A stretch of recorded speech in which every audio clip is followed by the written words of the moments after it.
J'ai été invitée au festival du film britannique et irlandais de Dinard. Et pour ceux qui ont un peu suivi mon activité, vous savez que ce mois d'octobre est vraiment rythmé par les festivals. Donc je suis partie de Lyon parce qu'avant j'étais au festival Filmoramax. Le vlog est sorti, vous pouvez aller le voir. Bon, petite introduction à Lyon. Étant donné que j'étais à Filmoramax, là je vais prendre un train, il est 6h30 du matin.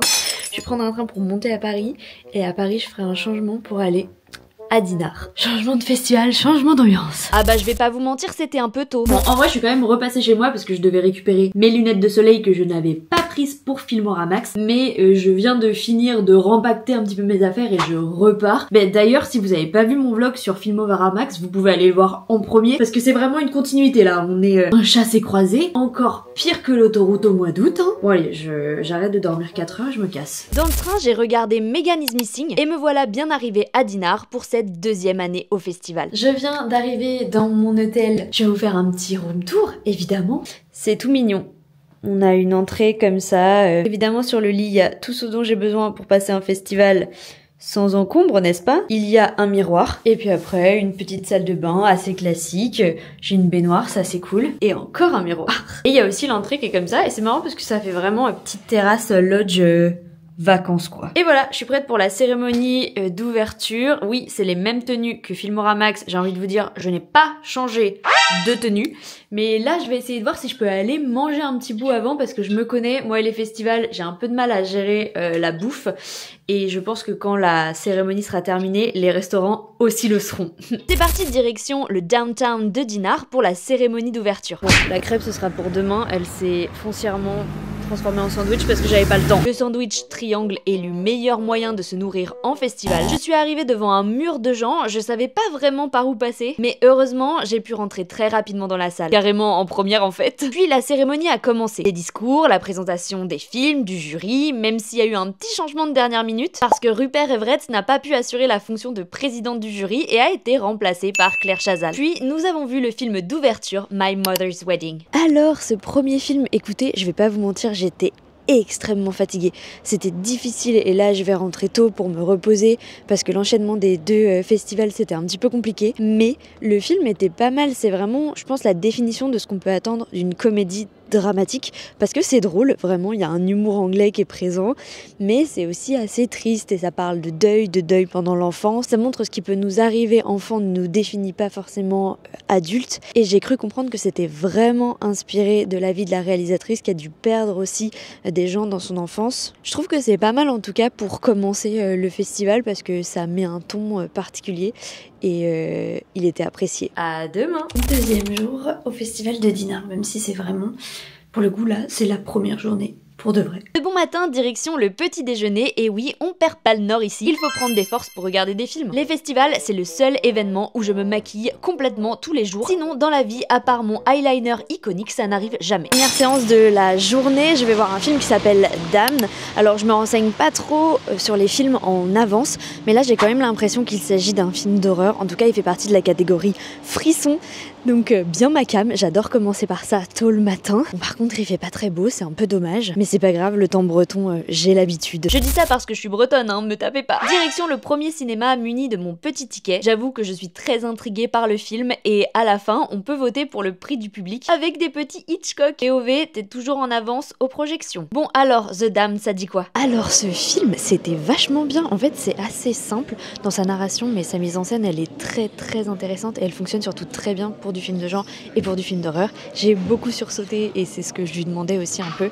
Les paysages, la photographie c'est magnifique, je sais pas où c'est tourné mais c'est vraiment un univers glacial. Peut-être que c'est tourné en Islande ou en Norvège, enfin, ce genre de paysage qui match très bien avec l'époque et avec l'histoire qu'on est en train de raconter d'isolation et de cette espèce d'esprit de démon qui vient les hanter. Enfin franchement c'est une histoire qu'on a déjà vue mais j'ai apprécié la manière dont elle a été racontée cette fois-là. Je profite d'un petit moment pour faire le vlog Insta et TikTok avant de me rendre au Grand Hôtel de Dinard pour le déjeuner de la profession. Les équipes de films, les distributeurs et certains de la presse sont conviés pour partager un repas ensemble et échanger. Enchaînement sur le prochain film Dragonfly. Dragonfly c'était assez intéressant, au début ça prenait vraiment le prisme de film un peu social, manque de personnel pour s'occuper des personnes âgées au Royaume-Uni et après ça part un peu dans le thriller jusqu'à aller assez assez loin.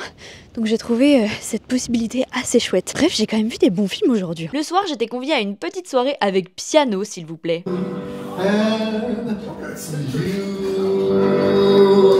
Dernier jour au festival de Dinard. Et puis après j'aurai une pause de 2 jours avant d'enchaîner un festival. Une pause, on est content. On se prépare pour le dernier jour, encore un programme chargé pour moi, je vous le dis. Je commence avec un film qui s'appelle Monsieur Burton, qui n'a absolument aucun rapport avec Tim Burton. On est quand même sur le cinéma britannique, hein. Voilà, je me suis pas renseignée, bah on va voir ce que ça donne. Profitons du calme avant la tempête. En place pour Monsieur Burton. Alors je sors de Monsieur Burton, je connaissais pas du tout cette histoire. Comment est-ce qu'on montre la figure du mentor? À quel point les mentors, les professeurs peuvent être importants dans la vie des jeunes, dans la vie des élèves. Et des fois je me disais qu'il y avait une petite vibe cercle des poètes disparus. Et j'ai plutôt bien aimé, c'est très classique dans sa mise en scène, c'est classique dans son scénario, mais ça nous emporte. J'ai enchaîné avec une petite interview pour France 3 Bretagne et j'ai filé manger une crêpe avec le timing le plus short de l'univers. De retour en salle pour Brides, je suis intriguée de fou. Apparemment ça ferait penser à Divine et moi j'adore ce film donc je suis trop contente. Je sais pas si vous avez vu le film Rabia, mais ce film ça aurait clairement pu être un préquel. C'était vraiment bien. Désolée, j'ai dû interrompre cette première partie parce qu'il s'est mis à pleuvoir. Mais donc oui, ça aurait pu être un peu une sorte de préquel de Rabia.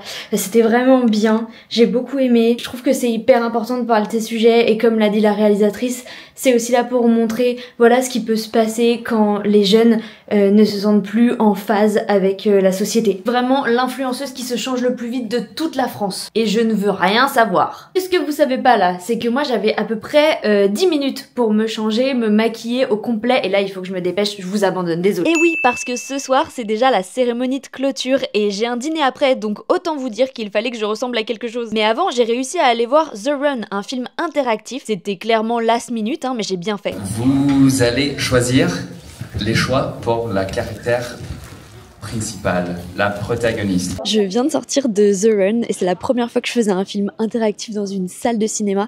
Je trouve que c'est une expérience assez géniale en fait parce que même si le film est assez simple, enfin il n'y a pas énormément d'enjeux, le fait que ce soit le public qui décide, voilà, on se concerte un petit peu tous pour réussir à trouver la meilleure solution, et c'est quand même une expérience très drôle et je pense que d'autres festivals devraient reprendre un petit peu ce système parce que franchement c'est à faire. Bon, maintenant je vais à la clôture et c'était vraiment la tempête. Ils ont même dû annuler le tapis rouge. Mon petit siège presse, j'adore. Je vous fais un petit tour du palmarès. Le film Lollipop a reçu un prix. Le court-métrage primé s'appelle Run Like We. Le public a récompensé Monsieur Burton qui a aussi eu le prix d'interprétation. Puis c'était l'heure des prix du jury. The Damned a gagné un prix, j'étais trop contente. Souvenez-vous, je l'avais beaucoup aimé. Et Dragonfly que j'ai aussi beaucoup aimé. Je suis refaite en fait, super palmarès. Petite photo de famille et direction le dîner. Franchement, c'était trop chouette comme édition. Vraiment, je voulais encore remercier le festival de m'avoir invité cette année encore et de m'avoir encore fait confiance. Franchement, c'était une super édition. J'ai vu des films très chouettes. J'ai rencontré des gens très chouettes aussi. Et vraiment, si vous avez l'occasion d'aller en festival, je vous le conseille, que vous soyez cinéphile, spectateur, créateur de contenu, peu importe ce que vous faites, si vous aimez le cinéma et si vous avez envie de découvrir des films que vous allez sûrement jamais voir ailleurs, c'est vraiment the place to be. Merci à tous de m'avoir suivi. On se retrouve la semaine prochaine pour le vlog à War on Screen. Et en attendant, prenez soin de vous. Bye bye!